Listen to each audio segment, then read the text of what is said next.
अगर आप भी चाहते हैं कि आरसीएम म्यूजिक के वीडियो सबसे पहले आप तक पहुंचे, तो लाल बटन को दबा के चैनल को सब्सक्राइब जरूर करें और साथ में बेल आइकन को दबाना ना भूलें। RCM music present. जय छठी मैया, जय जय मैया, जय छठी मैया, जय जय मैया।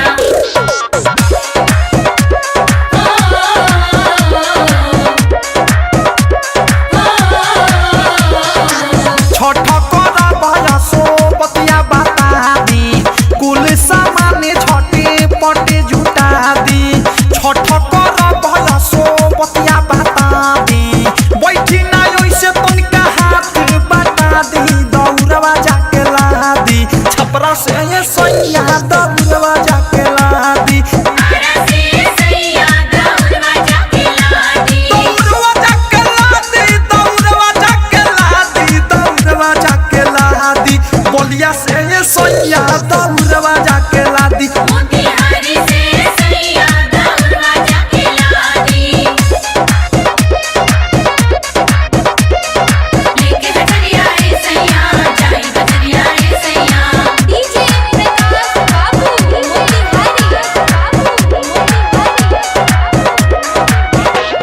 सत्तर घाट से लई ह पिया, छरगर छरगर रुखिया। कुम्हारा के घर से लई ह गोला गोल चौमुखिया। हाजीपुर से लई ह पिया, केरावा के घौरा। जाई के भोपाल से तुली ह साठी चौरा। बक्सरिया सीवन से ले ले आई ह मुरैया दी। दौड़वा जाके ला दी, जहानाबाद से सैया दौड़वा जाके ला दी। नया से सैया दौड़वा जाके ला दी। दौड़वा जाके ला दी, दौड़वा जाके ला दी, दौड़वा जाके ला दी। छपरा से ये सैया दौड़वा जाके ला दी। मोतिहारी से सैया दौड़वा जाके ला दी।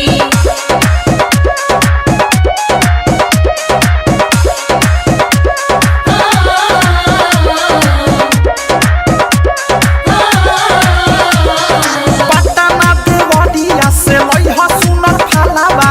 मौआ गोपालगंज से जोड़े नाडिया लावा। जाई के मुजफ्फरपुर से लई ह सुनर फालावा।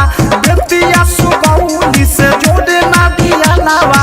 सीतामढ़ी किनी ह खजुरिया पड़े शादी। दौड़वा जाके ला दी, शिवहर से ये सैया दौड़वा जाके ला दी। मधुबन से सैया दौड़वा जाके ला दी। दौड़वा जाके ला दी, दौड़वा जाके ला दी, दौड़वा जाके ला दी।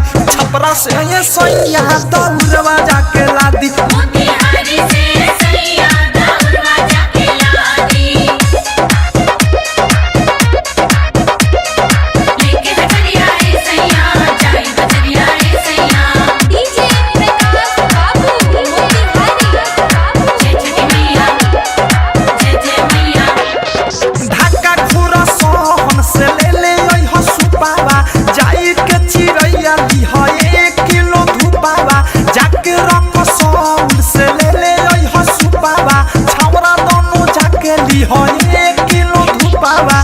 बिकी विशाल प्रेमी अवधेश बता दी। दौड़वा जाके ला दी, बुर्निया से ये अनुराग दौड़वा जाके ला दी। महुआही से ये प्रकाश दौड़वा जाके ला दी। दौड़वा जाके ला दी, दौड़वा जाके ला दी, दौड़वा जाके ला दी। नेपाल से ये सैया दौड़वा जाके ला दी। नौनौरा से ये मुकेश दौड़वा जाके ला दी। डाउनलोड कीजिए RCM music official app play store से। आरसीएम म्यूजिक के सारे ऑडियो वीडियो डाउनलोड करने के लिए